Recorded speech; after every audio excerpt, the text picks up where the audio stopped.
how to get cordage from the exterior bark of the dogbane plant. This is a fine sample of the dogbane plant right now. It's early July and you can see the blossoms on the plant. And what we do is we wait for the plant to die back in the fall, and then it leaves these stalks, like here. These were gathered from last fall, and they're going to be sticking up out of the ground as a skeleton, and that's what we're going to pick. So what we're after here today with the dogbane is the exterior bark, and we can also use other herbaceous plants such as milkweed. Asclepias incarnata, swamp milkweed, much stronger than its cousin, common milkweed. You can tell, well, for one, the habitat is swampy areas. We're on an old beaver dam right now. Another indicator is the smooth outer shell of its fruit. The seeds have already gone by. Makes wicked strong cordage, much stronger than common milkweed. That's common milkweed? Yeah. Because of the nodules on the outside of the fruit?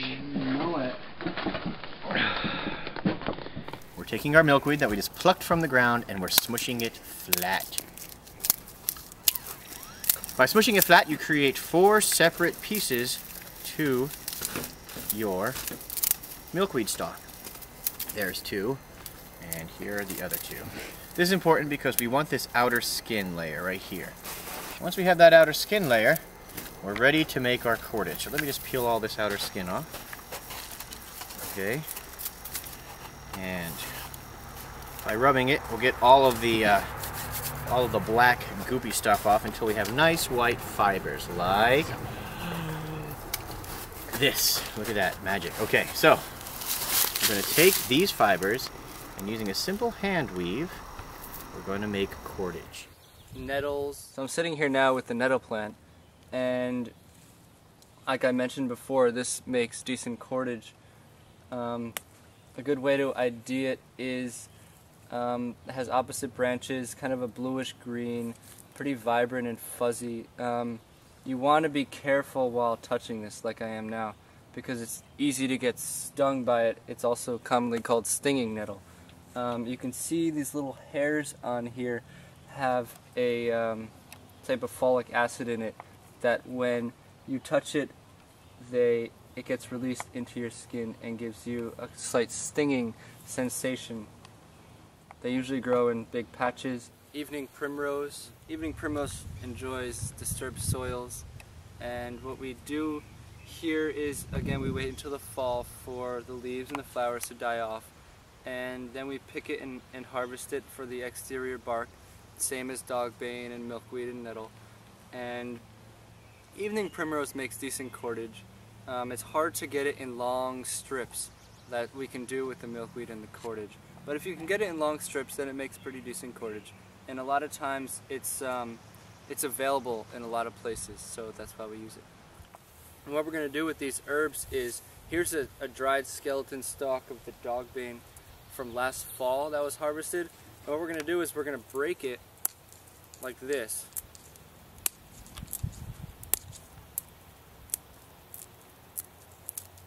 And it's going to break into usually 4 quarters like this. And like I said, we want the exterior bark. So right now, here's a good example of the exterior, which is still attached to the interior. So we're going to try to break it and then bend it back.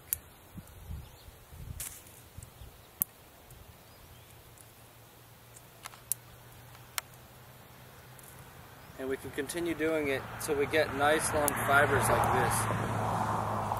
And dogbane is a really great cordage in comparison to milkweed.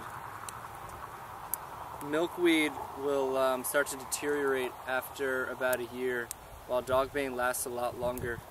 And also it's useful for setting traps and snares, because with milkweed the animals have a tendency to nibble on the cordage rather than go for the bait, which is inconvenient. And dogbane, they don't do this. So we've taken the exterior bark off the dogbane plant, and when it comes off in these ribbons here. And these are pretty strong, but in order to make cordage from them properly, we kind of want to buff them out and expose some more of the fibers. So first we want to start by rubbing it back and forth together like that. And let's see how that is working. You can see there's more of the fibers that are being exposed, and that's what we're looking for. Another way to do it is to roll it on your pant leg like this. And it goes a little quicker this way.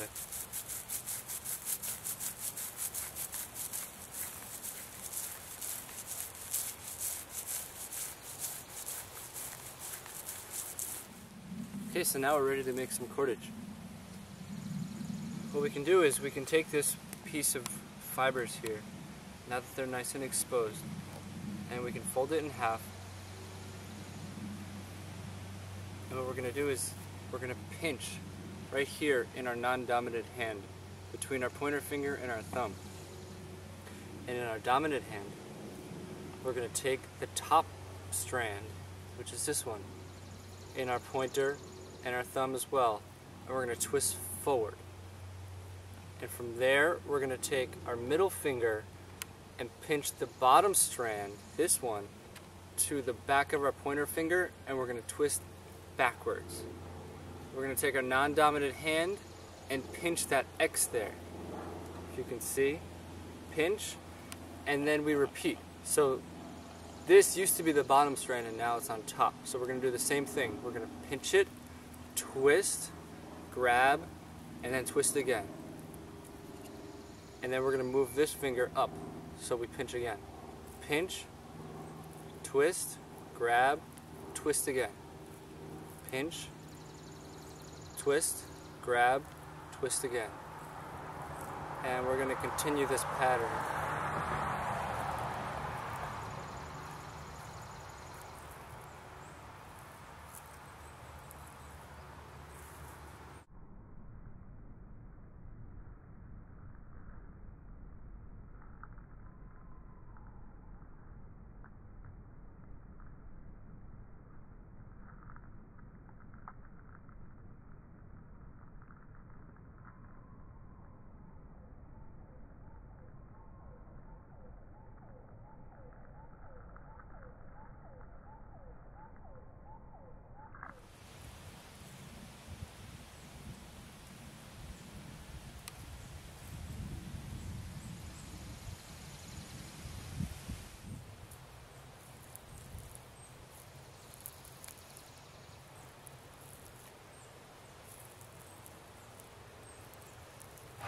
This is what the cord should look like when it's finished.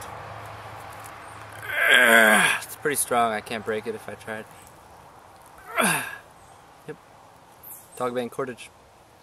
It shouldn't unravel when you let go. These are reverse wrapped, so they're pulling in opposite directions rather than just a twist. Another way to make cordage is to rub it against your leg in the process that's being shown now.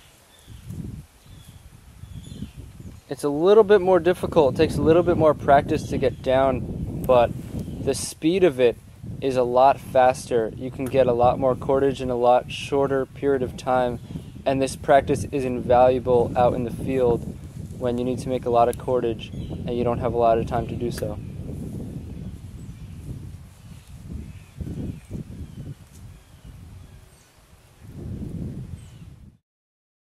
So in the field, and you're making cordage, you're liable to run out of this one piece, and this strand is a lot longer than this top one here, and so we use a technique that's called splicing.